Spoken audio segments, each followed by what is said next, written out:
Movie की starting में हमें एक डॉग दिखाया जाता है जिसका नाम है कूजो। कूजो दिखने में काफ़ी स्वीट है, बट उसकी स्वीटनेस के पीछे एक खतरनाक राक्षस छुपा है। खैर कूजो को अब यहाँ पर एक खरगोश दिख गया जिसका पीछा करते हुए कूजो एक बिल में घुस जाता है जहाँ पर बहुत सारे चमगादड़ थे। कूजो के भौंकने की वजह से वो एक चमगादड़ कूजो की नाक पर काट लेता है। अब हमें रात का सीन दिखाया जाता है। रात में हम एक टैट नाम के लड़के को देखते हैं जो अपने रूम में सोने के लिए गया हुआ है। तभी उसकी अलमीरा का दरवाज़ा खुलता है, जिसको देखकर टैट बहुत ज़्यादा डर गया, क्योंकि टैट को लगता है उसके अलमीरा में कोई भूत छुपा है। लेकिन फिर भी टैट हिम्मत करके अलमीरा का दरवाज़ा बंद कर देता है। जैसे ही टैट गेट बंद कर बेड की तरफ भागता है, तभी अचानक फिर से अलमीरा का दरवाज़ा खुल जाता है। ये देखकर टैट ज़ोर से चिल्लाता है। तभी उसके मॉम डैड भागते हुए उसके पास आते हैं। तब टैट अपने मॉम डैड को उस अलमीरा के बारे में बताता है। तब उसके मॉम डैड बताते हैं कि ये भूत वगैरह कुछ नहीं होते, असल में ये सिर्फ तुम्हारा वहम है। भूत वगैरह सिर्फ कॉमिक्स में ही होते हैं। टैट को समझाने के बाद उसके मॉम डैड उसको सुलाकर चले जाते हैं, बट टैट को पूरी रात नींद नहीं आई। टैट उसी अलमीरा की तरफ देखता रहा। नेक्स्ट डे होता है। मॉर्निंग में टैट अपने डैड की गोद में बैठा हुआ होता है। टैट टीवी में ऐड देख रहा है जो कि उसके पापा ने ही बनाया है। दरअसल उसके डैड एक कंपनी में एडवर्टाइजमेंट के डायरेक्टर हैं। तभी वहाँ आ जाता है स्टीव, जो हरमन का बचपन का दोस्त था, जो टैट के लिए लकड़ी का घोड़ा लेकर आया था क्योंकि वो कारपेंटर का काम करता था। लेकिन उसने हरमन की पीठ पर छुरा भोंका है क्योंकि उसका और अलीना का सालों से अफेयर चल रहा है, जिस चीज़ की वजह खुद हरमन है। क्योंकि हरमन अपने परिवार पर ज़्यादा ध्यान नहीं देता, ज़्यादा टाइम वो अपने काम में ही बिजी रहता, जिसका फ़ायदा स्टीवन ने उठा लिया। सिर्फ टैट की वजह से हस्बैंड वाइफ में थोड़ी बहुत बातचीत हो जाती है, वरना वो भी ना हो। ऑफिस जाते वक्त हरमन की कार खराब हो जाती है। फिर वो अपनी गाड़ी को गैराज लेकर जाता है, बट वहाँ पर कोई भी मैकेनिक नहीं था। और ये बहुत अजीब बात है क्योंकि इस टाउन में सिर्फ एक ही गैराज है। या तो अब उसको शहर जाना होगा या फिर दूसरे टाउन में। इतने में एक बॉय मैन का शख्स आता है, वो उसकी मदद करता है और उसको एक जोई कैरमन नाम के एक मैकेनिक के बारे में बताता है जो दूसरे टाउन में रहता है, जो उसकी कार को ठीक कर देगा। बट इतनी दूर जाने के लिए हरमन को ऑफिस से पूरे एक दिन का ऑफ लेना पड़ेगा। इसी बहाने वो अपने परिवार के साथ थोड़ा समय बिता लेगा। इसलिए आने वाले वीकेंड पर वो अपने परिवार के साथ जूही के घर पर पहुंच जाता है, जहाँ पर उसका गैराज भी था और साथ में वो रहता भी है। और साथ में रहता है उसके कोजो, वही डॉग जिसको हमने मूवी की स्टार्टिंग में देखा था। बट कोजो काफ़ी फ्रेंडली था, बट अलीना को वो काफ़ी अजीब लगा। जब अलीना ने कोजो की नाक पर चोट देखी तो उसको और भी ज़्यादा अजीब लगने लगा। अलीना को वो डॉग काफ़ी अजीब लगा, जिस वजह से वो उसके ज़्यादा क्लोज नहीं गई। इसके बाद जूही उनकी कार को चेक करता है। थोड़ी देर बाद वो उनकी गाड़ी को ठीक कर देता है। लेकिन कुछ दिन बाद एक न्यूज़ आती है जो पूरे शहर में फैल गई। जो एड हरमन ने बनाई थी उसको सरकार ने बैन कर दिया, क्योंकि उसको खाकर बच्चे और बूढ़े बीमार पड़ रहे हैं। जब इसके बारे में हरमन को पता चला तो वो पूरी तरीके से गुस्से में आ गया, क्योंकि अब उसको कंपनी से निकाल दिया जाएगा। और सबसे पहले तो उसको अपने बेटे की फिक्र होनी चाहिए, क्योंकि वही कॉर्नफ्लेक्स वो उसका बेटा भी खाता है। एलिना स्टीवन के पास जाती है सब कुछ खत्म करने के लिए, क्योंकि एलिना को फील होता है कि वो जो कुछ भी कर रहे हैं वो सब कुछ गलत है। उसको रियलाइज़ होता है कि उसके पास एक अच्छा पति है और एक छोटा बेटा है।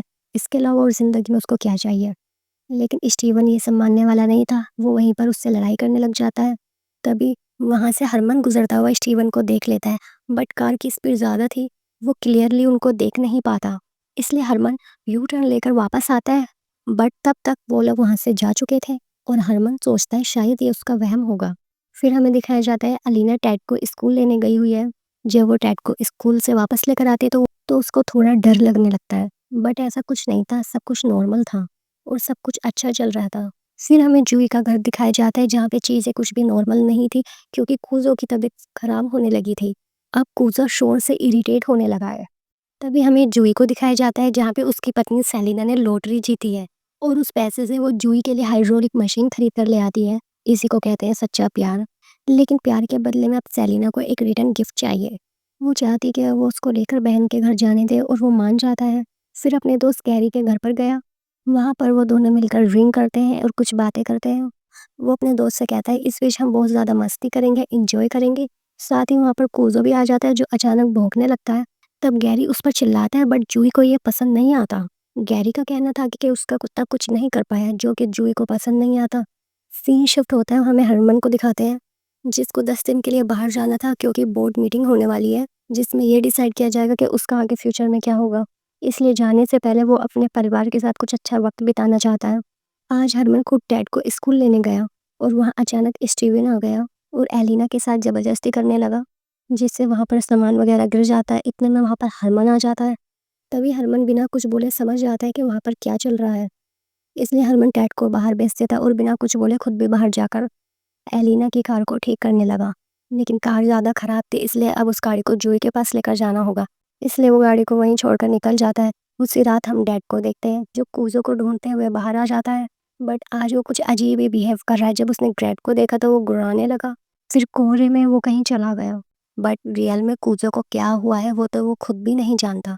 खैर, इधर जाने से पहले हरमन ने अपने बेटे के रूम में वो मॉन्स्टर वर्ड चिपका दिया, जिसको पढ़ते पढ़ते वो सो गया, वरना आज फिर वो अलमीरा के भूत से डर था। नेक्स्ट डे हमें दिखाया जाता है हरमन जा रहा होता है और एलिना उससे बात करना चाहती है। वो उसको बताना चाहती है कि अब सब कुछ खत्म हो चुका है, बट हरमन बिना कुछ बोले वहाँ से चला जाता है। उधर ग्रैड की माँ अपनी बहन के पास जा रही थी, जहाँ ग्रैड भी आता है और वो कहता है कि हमें डैड को कूजो के बारे में बताना होगा। शायद उसकी तबीयत ठीक नहीं है। बट सेलेना कहती है अभी उसको कुछ मत बताओ वरना वो हमें जाने नहीं देगा। बट वहाँ कूजो तो ना जाने घूमता फिरता गैरी के घर पर पहुंच गया। उसको उस दिन की बेइज्जती का बदला जो लेना था। बिना कुछ देरी किए उसने ग्रैंड पर हमला कर दिया। तभी गैरी घर में घुसकर बंदूक ढूंढने लगा। इतने में कूजो खिड़की से अंदर आ गया। उसने उसका कीमा बना दिया और वहां से भाग गया। कुछ देर बाद वहाँ जोई भी आ गया। जब उसने गैरी की ऐसी बॉडी को देखा तो उसके होश उड़ गए। वो सोचने लगा कि ये किसका काम हो सकता है, बट उसको भी अपनी जान बचानी थी। तभी वो फ़ौरन पुलिस को फ़ोन मिलाता है। तभी सामने से खून में सना हुआ कूजो आ जाता है, जो काफ़ी डरावना लग रहा था, जिसको देखकर जूही समझ गया ये जो कुछ भी हुआ है कूजो ने किया है। जूही को लगा कि अगर वो उसका नाम लेगा तो शायद कूजो उसको छोड़ दे। कूजो उस पर भी हमला कर देता है। बट स्टोरी अभी यहाँ ख़त्म नहीं हुई है। इधर ये दोनों माँ बेटे अपनी गाड़ी ठीक कराने के लिए जूही के पास पहुँचते हैं, लेकिन टैट का सीट बेल्ट नहीं खुल रहा होता है। एलिना उसी को खोलने में लगी थी, तभी खिड़की से कूजो आ जाता है। कूजो के चेहरे पे लगे खून को देखकर एलिना और टैड काफी डर जाते हैं। तभी जल्दी से एलिना विंडोज और गेट को बंद करती है और टैड को अपनी गोद में ले लेती है, क्योंकि टैड सोचता है ये वही भूत है जो अलमीरा से बाहर आ चुका है। खैर, टैड है तो एक छोटा बच्चा ही जिसके माइंड में ये सब कहानियां घूम रही हैं। बट टैड को आज यकीन हो गया कि ये भूत रात में ही नहीं दिन में भी बाहर निकलते हैं। टैड डर की वजह से जोर जोर से चिल्लाने लगता है। एलिना उसको शांत करने में लगी रहती है। एलिना उसको समझाती है डरो मत, ऐसा कुछ नहीं होगा, हम सेफली घर पहुंच जाएंगे। और वहाँ बाहर कूजो पूरी कोशिश में लगा हुआ किसी भी तरह वो गाड़ी के अंदर चला जाए। वो गाड़ी के ऊपर चढ़ जाता है और वहाँ पर शीशा तोड़ने लग जाता है। बट एलिना गाड़ी का हॉर्न बजाती है, जिससे कूजो दूर हो जाता है, क्योंकि कूजो को शोर से इरिटेशन है। एलिना तभी सोचती है कि वो गाड़ी को स्टार्ट करके यहाँ से चली जाती है, बट वो ये भूल गई कि इतनी मुश्किल से वो गाड़ी को स्टार्ट करके यहाँ तक लेकर आई थी ताकि वो गाड़ी को ठीक करा सके। बट गाड़ी स्टार्ट नहीं होती है और उधर दूर बैठा कूजो उन्हीं की गाड़ी को घूरता रहता है। उधर हरमन को दिखाते हैं जो काम से फ्री होकर घर पर कॉल करता है, बट कोई कॉल रिसीव नहीं करता। यहाँ धीरे धीरे करके रात होने लगती है और कूजो अभी भी गाड़ी के बाहर ही बैठा है। तभी गाड़ी स्टार्ट हो जाती है और दोनों खुश हो जाते हैं। बट जीत से पहले खुशी का जश्न नहीं मनाना चाहिए, तभी गाड़ी वापस से बंद हो जाती है। तभी सुबह हो जाती है तो टैड को वॉशरूम जाना था, बट कूजो अभी भी उनकी गाड़ी के बाहर ही बैठा था। कूजो इस तरह से घूर रहा है कि अगर अभी गेट खुला तो अभी उन दोनों को खा जाएगा, इसलिए एलिना गाड़ी में ही बैठी रहती है। उधर हम हरमन को देखते हैं जो अभी भी अपने घर पर कॉल मिलाता है, बट कोई कॉल अटेंड नहीं करता, जिस वजह से हरमन काफ़ी परेशान हो जाता है। तभी हरमन को टेंशन होती कहीं उसकी बीवी बच्चों के साथ कुछ हो तो नहीं गया। अब सीन शिफ्ट होता है एलिना और टैड पर। इस वक्त उनकी गाड़ी का एसी भी बंद हो जाता है, जिस वजह से उनको काफ़ी गर्मी लग रही होती है। एलिना टैड के कपड़े उतार देती है क्योंकि टैड को काफ़ी गर्मी लग रही होती है। बट कूजो अभी भी उनकी गाड़ी के बाहर ही था और वो परेशान हो रहा था कब गाड़ी का गेट खुले और वो अंदर जाके उन दोनों पर हमला करे। इसलिए अब उसने पोस्टमैन के आने का वेट किया। जैसे वो आ जाता है वो उससे मदद मांग लेगी, लेकिन दोस्तों वो तो अब नहीं आने वाला, क्योंकि मैनेजर ने उससे जोई का सामान ले लिया है। तभी घर की लैंडलाइन बजती है, जिससे कूजो काफ़ी परेशान हो जाता है। ने अब इरिटेट होकर गाड़ी को तोड़ना शुरू कर दिया। इसी चक्कर में विंडो और गाड़ी के कई पार्ट्स टूट जाते हैं। तभी फ़ोन की रिंग बंद हो जाती है और कूजो शांत हो जाता है। उधर दूसरी तरफ परेशान हरमन बार बार अपने घर पर कॉल मिलाता है, बट अभी भी कोई कॉल अटेंड नहीं करता। और इस तरफ टैट और एलिना पूरी तरह पसीने में नहा चुके हैं और अब ऊपर से गाड़ी में घुटन भी होने लगी है। अगर वो कुछ देर ऐसे ही बैठे रहे तो गर्मी से मर जाएंगे। एलिना हिम्मत कर कर गेट को खोलती है ताकि वो बाहर जाके कुछ कर सके, लेकिन वो भूल चुकी है कि कूजो गाड़ी के नीचे ही बैठा है। फिर क्या होना था, मौका देखते ही कूजो ने उस पर हमला कर दिया और बहुत बुरी तरीके से एलिना को घायल कर देता है। अंदर बैठा टेड ये देखकर काफ़ी डर जाता है। एलिना कोशिश करती है कूज़ो को हटाने की। एलिना जैसे-तैसे करके हिम्मत करके गाड़ी के अंदर आ जाती है, लेकिन वो गाड़ी के अंदर भी आ जाता है। कूज़ो एलिना के पैर को टाइटली पकड़ लेता है। अंदर बैठा टेड ये देखकर काफ़ी डर जाता है, क्योंकि उसको डर था कि कहीं कूज़ो उसकी माँ को मार ना दे।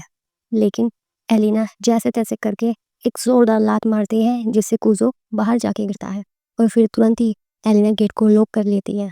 और इधर हरमन अपनी मीटिंग को छोड़कर घर की ओर निकल जाता है, लेकिन उससे पहले वहाँ पर स्टीव पहुँच जाता है।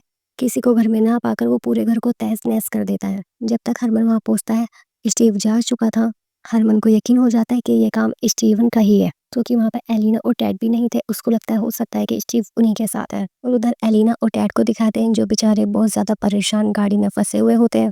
जब एलिना को होश आया तो कूज़ो गाड़ी के डैशबोर्ड पर ही बैठा हुआ था, जिसे देख के एलिना काफ़ी डर जाती है। बट एलिना को अब बाहर निकलना ही होगा, क्योंकि टेड की तबीयत यहाँ पे ख़राब होती जा रही है। दरअसल अब टेड को सांस नहीं आ रही होती है, जिस वजह से टेड को दौरे पड़ने लगते हैं। बट एलिना बाहर निकले भी तो कैसे निकले, क्योंकि खिड़की पर कूज़ो खड़ा हुआ है। इसलिए एलिना खुद ही कोशिश करती है और किसी भी तरह से टेड की हालत को ठीक करती है। उधर घर पर दोनों को ना पाकर हरमन पुलिस कंप्लेंट कर देता है, जिसकी छानबीन में पता लगा कि आखिरी बार उन दोनों को जोई के गैराज में देखा गया। इसलिए एक ऑफिसर वहाँ पर गया। इससे पहले कि ऑफिसर वहाँ पर कुछ कर पाता, कूज़ो ने उस पर भी हमला कर दिया और उसको भी मार डाला। कूज़ो जब ऑफिसर पर हमला कर रहा था, इसी का फ़ायदा उठा के एलिना ने बाहर निकलने की कोशिश करी, लेकिन नहीं जा पाती। तभी कूज़ो फिर से उसकी तरफ आने लगता है और इधर अब धीरे-धीरे करके टेड की हालत काफ़ी सीरियस हो जाती है। इधर स्टीवन भी सब कुछ बता देता है कि हाँ, उसने ही उनके घर पर तोड़-फोड़ मचाई थी, पर वो दोनों उसके पास नहीं है। इसलिए हरमन दौड़कर जूही के गैराज की तरफ निकल जाता है। इधर हमें दिखाते हैं एलिना हिम्मत करके गाड़ी से बाहर निकल जाती है। जैसे वो घर के अंदर जा रही होती, तभी कूज़ो फिर से हमला कर देता है, लेकिन वो एलिना बेसबॉल कूज़ो के अंदर घुसा देती है, जिसकी वजह से वो बेजान हो जाता है। तभी साइड में पड़ी बंदूक को एलिना उठा लेती है और टेड को लेके घर में आ जाती है। यहाँ वो टेड को होश में लाने की कोशिश करती है, तब जाके टेड होश में आता है। इतने ही कूज़ो खिड़की तोड़कर अंदर आ जाता है, बट इस बार एलिना के हाथ में बंदूक थी और वो कूज़ो पर गोली चला देती है और कूज़ो मर जाता है। तब तक हरमन भी वहाँ पहुँच जाता है, बट अब सब कुछ नॉर्मल हो चुका था। एलिना टेड को गोद में लेके घर से बाहर आती है, तभी सामने से दौड़कर हरमन आता है, जो टेड को गोद में ले लेता है और ये कहानी यहीं पर ख़त्म हो जाती है। आपको ये स्टोरी कैसी लगी कमेंट करके ज़रूर बताना और चैनल को सब्सक्राइब करें।